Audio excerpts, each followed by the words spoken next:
Okay, here we go.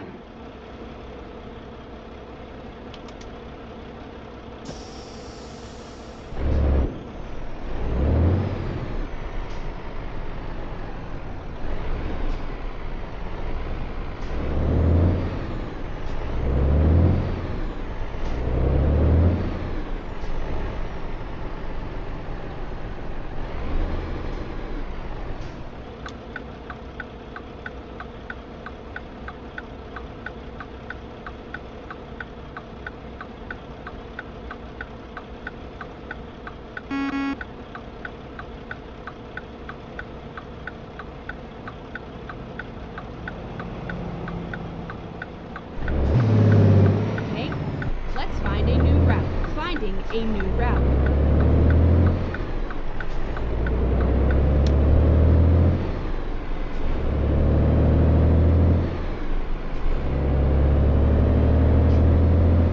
Caution, please mind the speed limit.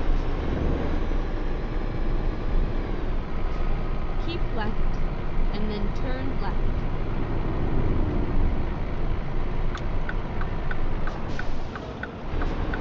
Turn left.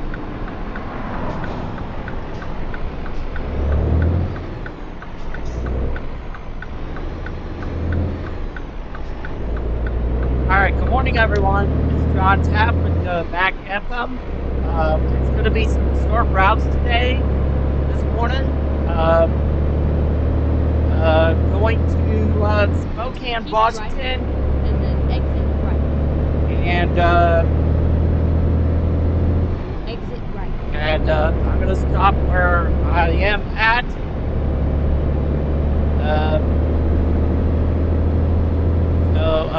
It's going to be some short routes, and let's go for a ride.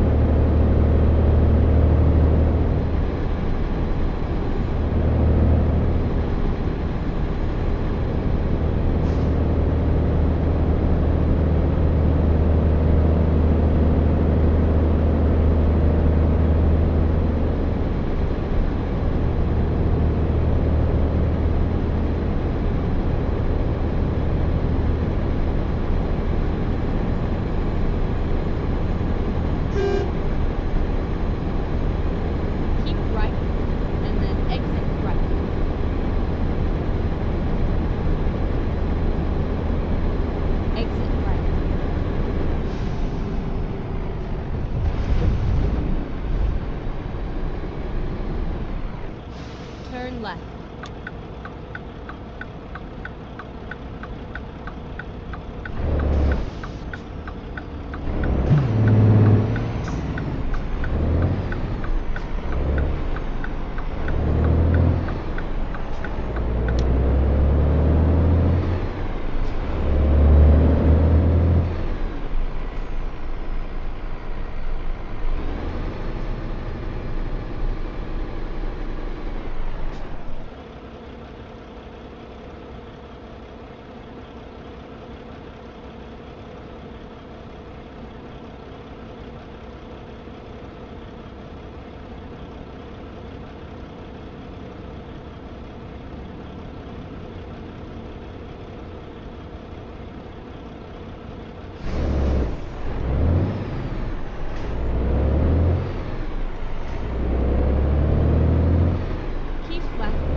find a new route.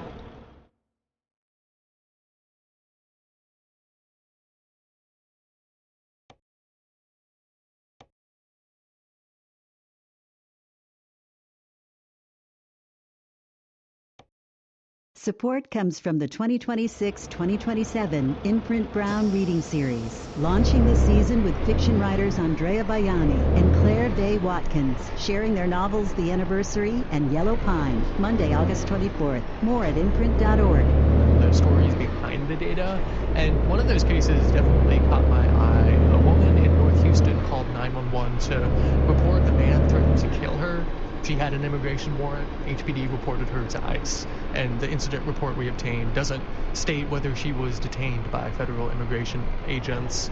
We saw in the data that 34 of the calls from HPD to ICE came from someone who came after someone asked emergency responders for help, and it's unclear how many of those incidents mirrored the one on in April when the person requesting emergency services was reported to ICE.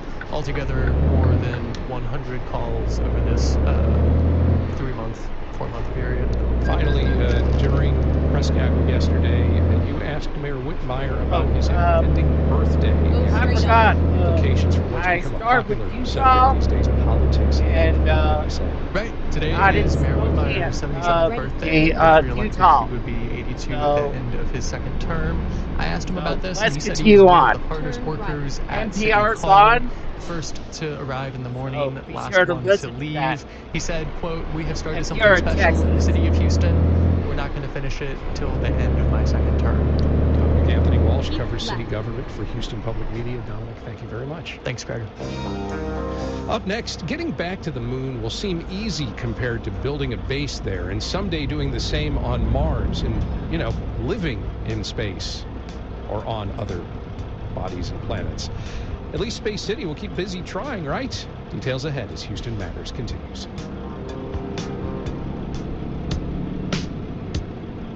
I'm Indira Lakshmanan. You may assume the beauty or fashion industries sparkle the brightest. Well, think again. You'll be surprised to find out which industry uses the most glitter. We bought it in 30-gallon drums, probably 10 of the drums a week.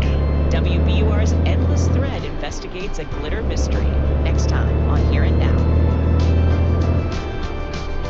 This afternoon at 1. Support comes from Foster LLP, Exit left. providing immigration and legal services for artists, entertainers, and athletes pursuing talent-based immigration options. More at fosterglobal.com. U.S. and global immigration services. With support from members like you from Baylor College of Medicine, with 125 years of innovation behind it. Baylor has driven progress in health and medicine through research, education, and care that push frontiers of modern science. 96 for the high, 917. This is Houston Matters. I'm Craig Cohen. Earlier this year, Artemis 2 carried Americans around the moon for the first time in decades. Returning to the moon is part of a larger plan to establish a long-term human presence on the lunar surface and to eventually do the same on Mars. While such a vision may make it sound like space colonization's right around the corner, there is still a lot we just don't know about how living in space on the moon or on Mars long-term will affect human beings. Rice University biology professor Scott Solomon's been thinking a lot about it. He digs into the subject in his book, Becoming Martian, How Living in Space Will Change Our Bodies and Minds. In February, he explained how, while we've had humans on the International Space Station for years, some for as long as a year, he's been thinking about much longer term than that. Well, I think that is the eventual goal, right? So the record is currently 437 days is the most that a single person has spent continuously in space. That was on the Russian space station Mir. But yeah, the International Space Station, as you said, it's been continuously occupied since 2000. So in a sense, the entire 21st century so far, we have had humans living in space. Not the same humans, but somebody's been up there. So there are. We've been able to identify some impacts, primarily temporary, I think, for those who have lived a year or more in space. You talk about how when they land, there's a little taller, brief safely, things right. like that. Yeah. What don't we know about how living in space or on the moon or Mars for years and years, maybe decades, maybe an entire lifetime, could affect us? Yeah, well, so, yeah, you're absolutely right. So, for example, one of the more famous studies of what happens to a human body in space was when astronaut Scott Kelly spent about a year on the International Space Station. And this was really kind of a cool study because Mark Kelly, the senator from Arizona, is his twin brother, also a former astronaut, and he stayed on Earth during that same time. So they had kind of a built-in experimental control. And they did all sorts of studies to look at, like, what exactly was happening. But here's the thing. The International Space Station is in low Earth orbit. So we think about it as being, really far up. It's in space, about 250 miles up. But it's actually still close enough to Earth that it's inside of the magnetosphere. That's the protective magnetic field that surrounds our planet. And it actually shields us from a lot of the more intense forms of radiation that are deeper in space. So when we go to the moon, as the Artemis II astronauts are about to do, they're going beyond the magnetosphere. They're going into the parts of space that have that really intense radiation.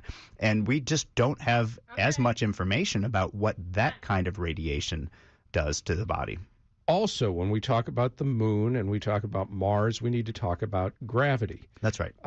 While I think most people understand what gravity means on Earth and understand that in outer space you're in 0 G, no gravity, the moon has about 1/6, I think it is, of the Earth's gravity. Mars has about 1/3. Yep. What could that mean long term if somebody lives under those conditions for years and years? Yeah, I think that's actually one of the really important things that we need to better understand, because here's the thing, with radiation, there are ways that you can protect people from radiation exposure. So if we're going to be spending a long amount of time on the moon or on Mars, one of the easiest ways to shield people is just to go underground, to just pile up some of the regolith, the sort of, soil on top of your habitat, and that'll block a lot of the radiation. But the gravity, that's a much harder problem to solve. You can't easily make artificial gravity. And the thing is that, yeah, as you pointed out, the astronauts that go to the International Space Station, most of our experience with having people in space has been in a weightless environment. We say 0 G, it's not technically no gravity, but that's what the body is experiencing.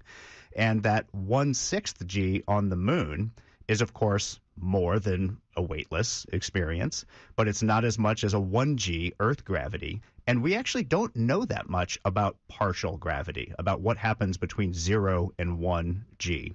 And we know, very little about 1/3 G. So that's one of the things that I point out in my new book, is that we actually need a lot more science on partial gravity to know what that will do to people. Well, and what that will do to people under a variety of circumstances, some of which we can predict, some of which we can't. One, I think we could probably predict, if we're talking about decades, potentially, if we're talking about colonizing Mars, for instance, or long-term space travel to there or anywhere, and you're talking about years and years in space. For that to work, you kind of have to have kids in space. That's right. How does something like that affect pregnancy? Oh my gosh. So I think this is the potential showstopper for plans to actually live on the moon or Mars or anywhere in deep space. Because the reality is that we have very little information about how human reproduction would work in that lower gravity environment, higher radiation environment, all of the extremes of being out there in space. There have been some studies looking at animals on the International Space Station, and going back to the space shuttle days. There have been some studies on fish, some on amphibians, a little bit of work with rodents, but not enough for us to really be able to say, yes, reproduction in space is possible, or even to say, well, there's some challenges, and these are the specific challenges. We actually really know very little about that. So pregnancy, as you pointed out, is a question. Childbirth is a question. And then child development, right? I mean, what happens we know that the astronauts in space, they start to lose bone density at a rate of about 1.5 to 2% bone density per month in space. That's a healthy adult. What happens to a child's growing body as they're building their skeleton? And is, again, 1/3 gravity on Mars or 1/6 gravity on the moon, is that enough for a child to fully form their skeleton or not? And if not, does that mean that a child born out there in space on the moon or on Mars would not ever be able to come back to Earth? I think we need to know that before it makes sense for us to start thinking about having kids there. It sounds to me like we have lots and lots and lots of questions, very few answers. Well, you're not wrong. I do try in the book to sort of say, here's what we know, and I try to also show how we know it. So I, went to the places where all the research is happening and try to kind of describe what that process is like, meet the people who are doing this research and tell their stories. But I also try to be very clear about what do we not know. And that's, you're absolutely right that there are a lot of still unanswered questions. But then there's things that we can do by, essentially applying what we know about something that happens on Earth to think about how it could happen out in space. Can you give some examples? Absolutely. So I start to think about this from my perspective as an evolutionary biologist. That's my training. I did my dissertation research on the evolutionary origins of biodiversity in the Amazon basin, and I've worked on islands in the Pacific. And I think that we can apply what we know about evolutionary biology, especially on islands, to thinking about evolutionary changes that could happen to people living on the islands out there in space that we call planets. And so, there's things like species tend to change size when they're isolated on islands for long amounts of time. So you can think about Galapagos tortoises getting larger, or there's a lot of examples of types of elephants that got smaller. We got pygmy elephants because they were isolated on an island environment. So perhaps we could predict that future generations of Martians would actually be smaller. And there's other examples of that I get into in the book, but I try to essentially say, here's the things that we know happen in evolution when an organism is living in a isolated, extreme environment, and apply that to what could happen out there in space. How quickly could that evolution take place? Yeah, we tend to think of evolution as being a very slow process. But we actually now know that it can happen faster. And there's a couple of things that control kind of how fast evolution happens. One is basically like how different is the environment, right? So if you move into a much different environment from where you came from, then that tends to make natural selection operate in a faster way. The other is how much variation does natural selection have to work with, right? Natural selection can't make new variety, it can just sort through what's already there. And this is where I think actually radiation exposure becomes relevant again, because we know radiation causes damage to DNA. That can lead to mutations. Mutations are the raw material that natural selection actually can work with. So in a way, being out there in that high radiation environment could actually kickstart evolution and cause it to happen much faster than what we're used to thinking about here on Earth. What might that look like? Yeah, so that's the fun part of kind of it. It's very speculative. I get into some examples in the book about, there's ways in which you could imagine humans evolving to have larger heads, for example, because we were talking about pregnancy and childbirth earlier. There's a lot of scenarios in which childbirth becomes much riskier in a low gravity environment, right? Think about having weakened bones, right? And so perhaps all births start to be via C-section. That actually frees up the head to become larger because it doesn't have to fit through the birth canal anymore. So, you can think through like the logic of evolution and how we know it works to make kind of informed predictions about what could happen to future generations. You're an evolutionary biologist. You're focused quite a bit on physical impacts, understandably so. Those are one thing. Psychological impacts are another. What are some of the questions that you're contemplating about how life in space or on the moon or on Mars might impact the human mind? I think this is a really important thing to think about because, we know that going out into space has a profound psychological and emotional impact on people. I mean, astronauts talk about the experience of looking back at the Earth and being really transformed by it, right? You see how fragile the Earth is. You see how thin the atmosphere is. You recognize that, it's just one planet and we're all in it together. And so that's this idea known as the overview effect that really has kind of a profound, generally positive impact on people. Going deeper into space, imagine being out there on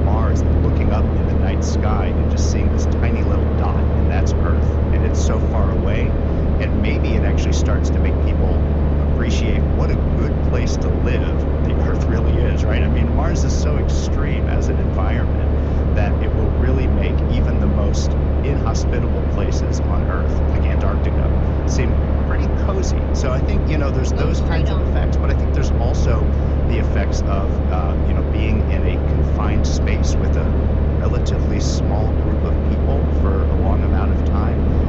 Astronauts train with the same crew members in part for, practical purposes of wanting to make sure they work together as a team.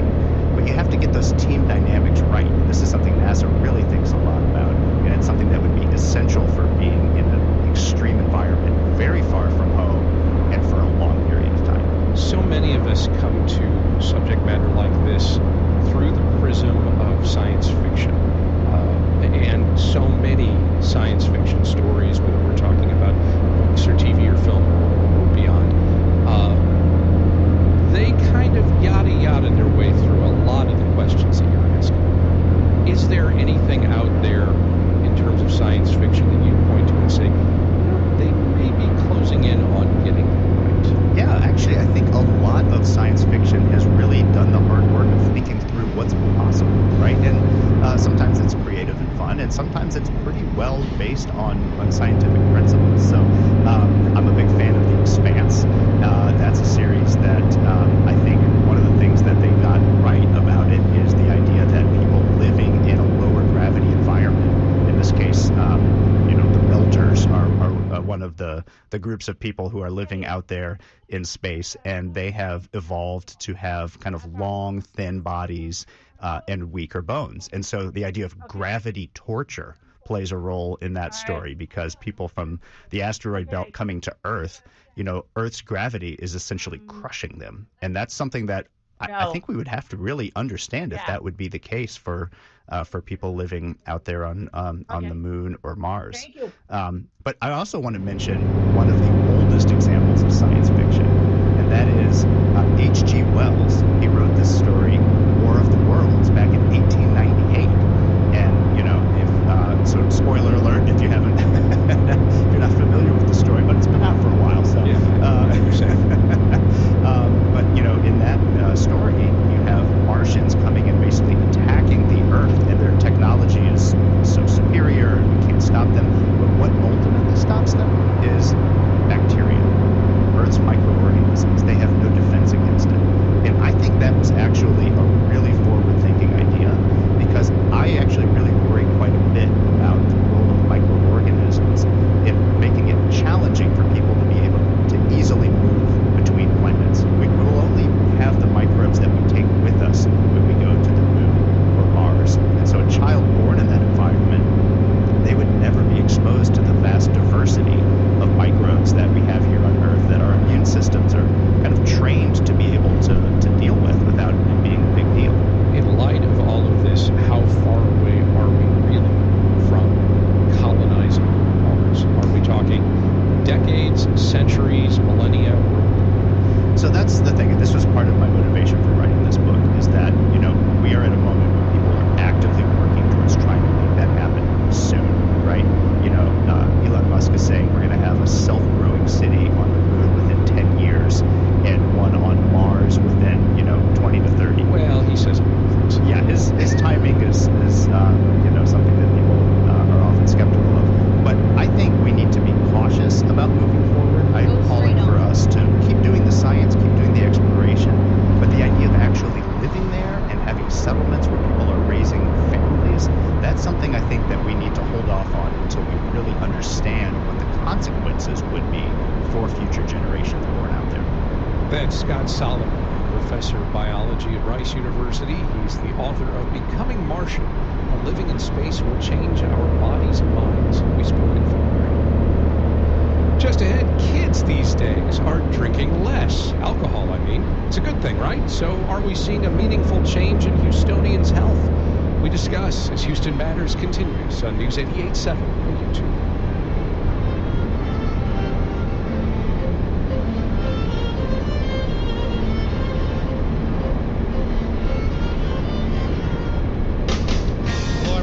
And for years, I've been exploring Houston one conversation at a time. But starting Monday, I'm joining the ride. Welcoming to Hello Houston, Tessa Melissa Barrera. I'm so excited to be here. We'll tackle the stories that matter. And the stories that make Houston, well, Houston. Politics, culture, neighborhoods, food, sports. Big ideas and plenty of surprises. It's Hello Houston, where Houston talks with Ernie and me, Tessa, starting Monday from 11 a.m. to 1 p.m. on News 88.7. Tonight on Houston Public Media TV8, legendary performers gather to celebrate America on red, white, and rock. Enjoy Tommy James and the Showdowns, The Four Tops, The Miracles, and more tonight at 7 on TV8. Houston Public Media is licensed to the University of Houston system, governed by the UH Board of Regents. Information about open meetings, dates, times, and locations is online at uhsystem.edu. This is Houston Matters. I'm Craig Cohen. Many teens across the country are gearing up to go to college for the first time, and not an insignificant number of them inevitably will find themselves at their first college party. Lots of it. Drinking and partying have long been associated with the college experience for better or worse, but how much of that is changing? Alcohol consumption has been trending downward in recent years. So, are we seeing fewer instances of alcohol-related health issues and behavior like driving under the influence, especially among young people here in Greater Houston? Let's talk it over now with two guests. Dr. Michael Weaver, Professor and Medical Director of the Center for Neurobehavioral Research on Addictions at UT Health Houston, and Blake Mudd, Assistant Professor in Global Retailing and Consumer Science at the University of Houston. Welcome you both. Thank you. Blake, what are the current trends with alcohol consumption? We definitely are seeing that younger consumers especially are consuming alcohol at a lower level than maybe previous generations. It doesn't necessarily mean that Gen Z is not drinking at all, but maybe they're drinking in more moderation than in previous generations. Is that behavioral? Is that a market-driven thing? A little bit of both? Yes to all.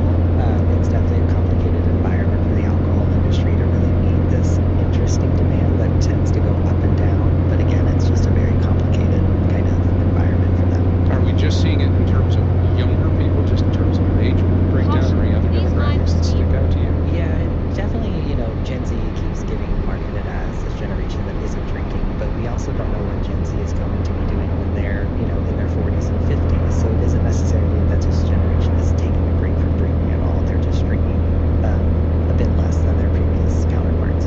Dr. Weaver, what are some common health-related issues that stem from alcohol consumption? Oh, there are lots of different issues that can come from drinking excessively. Mental health issues are foremost among those: depression, anxiety, and using it as a maladaptive way to cope with stressful situations, such as what we saw with the pandemic recently. And then physical health is certainly myriad. Name an organ or a body system, and I'll tell you something that alcohol can do to it that you won't like, from things like speeding up the development of dementia, to problems with stomach and digestion, to liver failure that we hear about.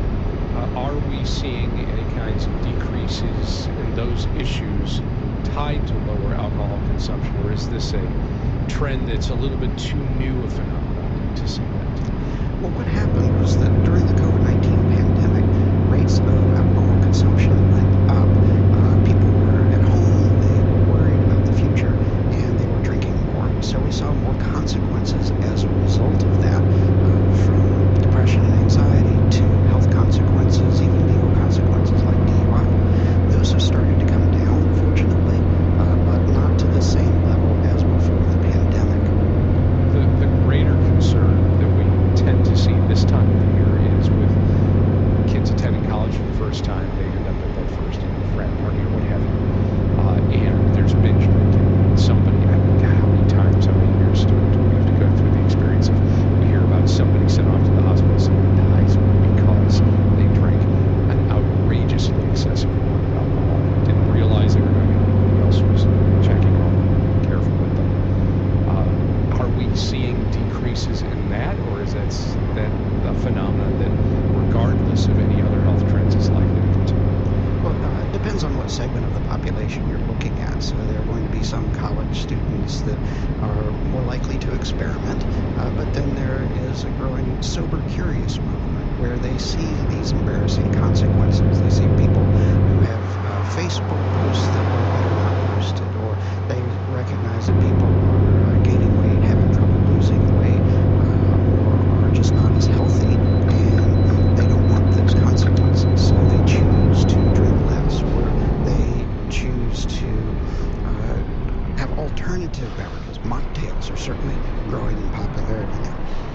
Blake, are alcohol producers advertising products differently and pursuing different kinds of products? Definitely. I think you used to, if let's say you were manufacturing beer, if you might have thought that your competition was just another beer brand, and instead now you're competing with non-alcoholic beverages. Maybe you're competing with THC seltzers. It's a very different environment.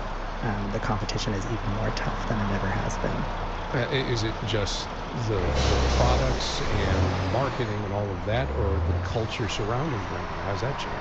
Definitely. You mentioned Sober Curious is a very interesting phenomenon. We're seeing things like Dry January coming up. It isn't just, oh, okay, if you're a young college student, you're not saying, what are we drinking tonight? It's the weekend. You're now saying, what are we going to do tonight? Does it involve drinking at all? So it's a very interesting consumption shift that we're seeing. I imagine this also means that lots of bars, clubs have to think differently about how they're catering to this generation that is a little less inclined to drink as much. Definitely, and I think that that's where you're seeing them offering other types of events. Maybe there's going to be a cover charge because they're going to be doing some really fun activity. Maybe they're going to be doing theme nights to encourage people to come in. Maybe they're going to start offering food. They're really trying to diversify that revenue stream to accommodate just less drinking. Dr. Weaver, how about in the medical world? Have conversations changed when it comes to alcohol in terms of either how and when and how often it's been treated, or how you broach the conversation with patients, things like that? I think that we've moved towards a more kinder, gentler approach, less judgmental. And as a medical field, there's more recognition that we need to help people make appropriate decisions, something we call motivational interviewing, helping people decide what's important to them, and then recognizing that alcohol may play a role in that, and that it may be good to make healthier choices around reducing or avoiding alcohol. You mentioned, though, earlier that things like social media posts that suggest to someone, oh, maybe I shouldn't be drinking because I'm either seeing the after effects for somebody else, or I'm being shamed as a result of something I went through. Does any of that make you think, well, maybe we shouldn't be quite so gentle about it because a little bit of public shaming seemed to get the job done? Or is that maybe its own problem? Well, when people feel shamed, they react in different ways. And so one of those ways may be to cope by numbing your feelings by drinking. And it can seem self-defeating. But that's part of the illogic of drinking. It can take over our mind's usual defense mechanisms, and we have a hard time putting on the brakes because drinking certainly fills a need, and it's doing something that people see as positive as well as negative, and it's okay to be ambivalent. Most people are ambivalent about a lot of things. What we want to try to do is take advantage of that ambivalence, and as a medical professional, try to help people to come down on the side of being healthier, recognizing the consequences of drinking and ways to drink less.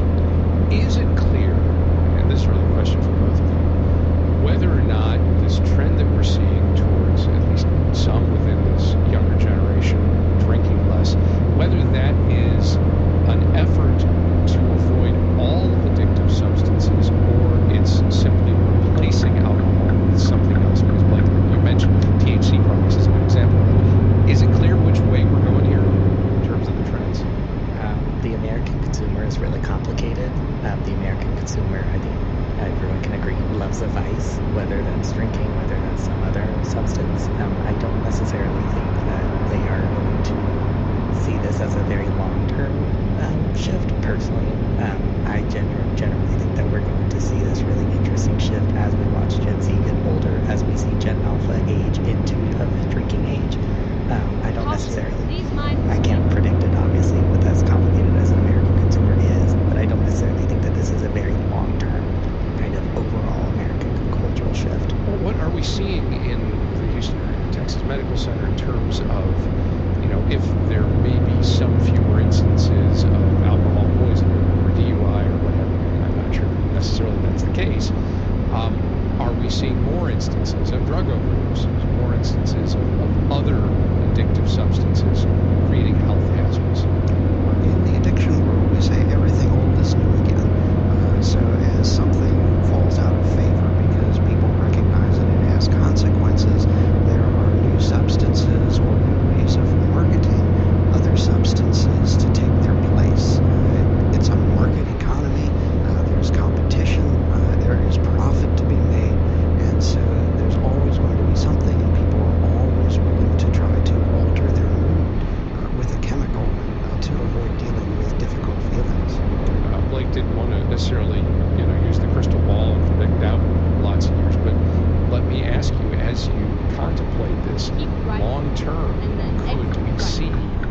great health outcomes, some degree of optimism that declining alcohol consumption, at least again within one portion of one generation, might mean better health outcomes overall in the long term. I agree. As the sober curious movement, if it grows, then we'll see in the future that there are fewer consequences of mental health and physical health, even legal consequences, as people drink less. So that's a good thing. But we also have to apply that to other substances. We know about the opioid crisis that's still going on. Overdose deaths have reduced slightly, but overdoses are still occurring. And then, of course, with cannabis products, there's a lot of different responses to that. And because it's been decriminalized or made available for medical use in a variety of states, then the perception of harm has also been reduced. So more people, more younger people are trying things like that. In fact, recently, there were trends towards people having more cannabis use on a daily basis than alcohol use. Do we also make a mistake in fixating so much on trends and not recognizing that there are, in every generation, will always be people who are using substances in ways they should not, and some of what we're talking about in terms of health outcomes, the extremes are always going to be there. There's always going to be people who have many, many DUIs, who experience alcohol poisoning, people whose livers are pickled because of it, who have terrible health outcomes because of all of this. Unfortunately, I think there's a lot of truth in that there will be outliers who have those kinds of consequences. That doesn't mean they're not salvageable. We should certainly reach out and try to help everybody, even if it seems like it might be an impossible task, because it's still worthwhile, even if we save one individual from those kinds of harms. Blake, you think this is a temporary trend, and you look back a few years from now and say, okay, well, that was fun, but we're kind of back to where we were before. Yeah, I mean, we see this economic shift that's happening where maybe people aren't wanting to spend as much money with their discretionary income specifically on alcohol. Maybe they're choosing another substance. Maybe they're choosing to spend their discretionary income on different consumer products.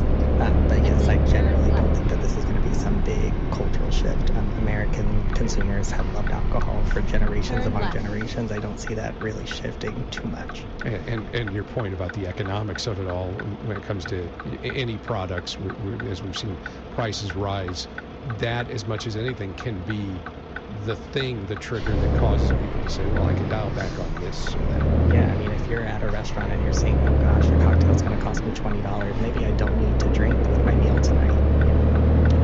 Blake Mudd is an assistant professor in global retailing and consumer science at the University of Houston. Dr. Michael Weaver is a professor and medical director of the Center for Neurobehavioral Research on Addictions at UT Health Houston. Thank you both very much. Thank you.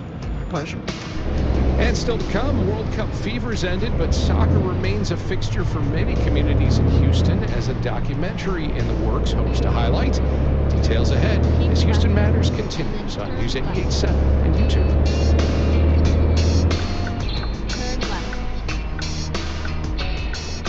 I'm Nikki Hurd, and I'm a poet. A poem begins because there's something that keeps gnawing at me that says, I want you to write about this, blah, blah, blah.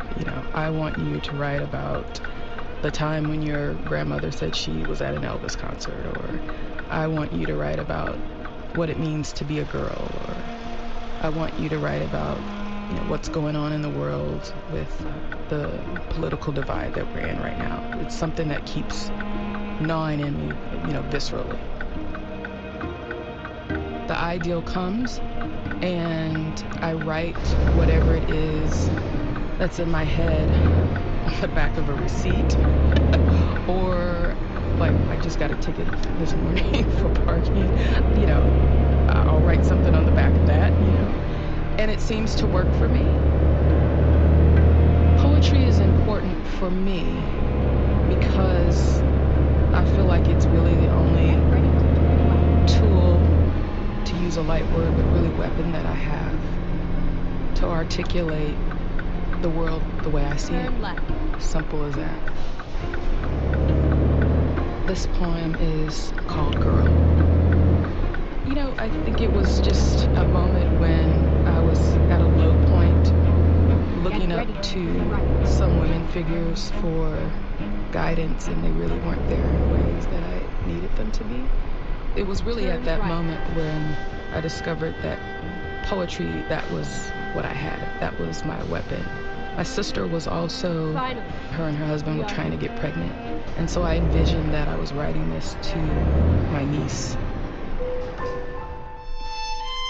Girl, find one thing to love inside yourself. Carry it like a gun in guerrilla hands. And when government defeats you, mountains fall, lovers leave, and the words of women before come crashing to the ground. Hold this love between your hands. Sing its name like the alphabet. And shoot, woman, shoot.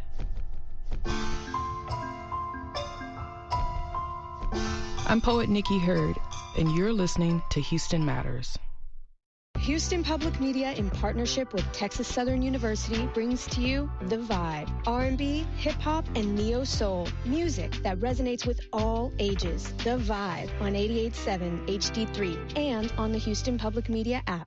Leave me searching for a heart of gold. Listen here soon for an hour celebrating just part of Neil Young's long-running musical journey as we present Neil Young, writer's favorites. I think he was a thrillist and somebody who got very turned on by things musically that inspired him. Hear Neil Young, writer's favorites, coming here real soon.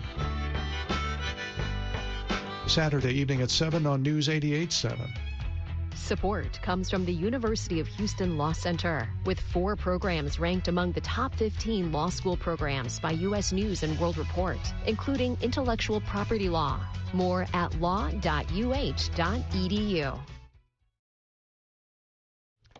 While the FIFA World Cup has come and gone from Houston, the spirit of the game of soccer lives on in many area neighborhoods and in schools and in youth programs all around the region. A pair of local filmmakers are setting out to document Houston's soccer culture thanks to a National Endowment of the Arts grant and support from the Houston Arts Alliance and Houston Cinema Arts Society. Christian and Orlando Briones are filmmakers who started their own production company called Filmatic. They join us now. Good morning. Good morning. Good morning. What do you hope to capture with this documentary? Man, culture. Yeah. Culture. So one of the things I tell people is like, how do you know? Somebody asked me, how do you know it's going to be from Houston? It's just soccer. I'm like, have you ever eaten a really good meal from somewhere, but you know your mom makes it much better, and when you eat your mom's meal, you're like, drive safe. Mom's food. Right. That's how I want them to feel about this documentary. Like, oh, that's Houston. Like that proudness you feel in your chest. They're like, you know what? We can make cool stuff here. Like, that's what I want them to feel, because the game is about passion. It's one of the simplest games you could play. Literally, if you get a couple guys, the title that we have is Cascarita, which is the smallest form of the game. That's what guys who are in like a paint shop will play during lunch. It's like, hey, you want to go outside? I got a ball. Una cascarita? Yep. That's the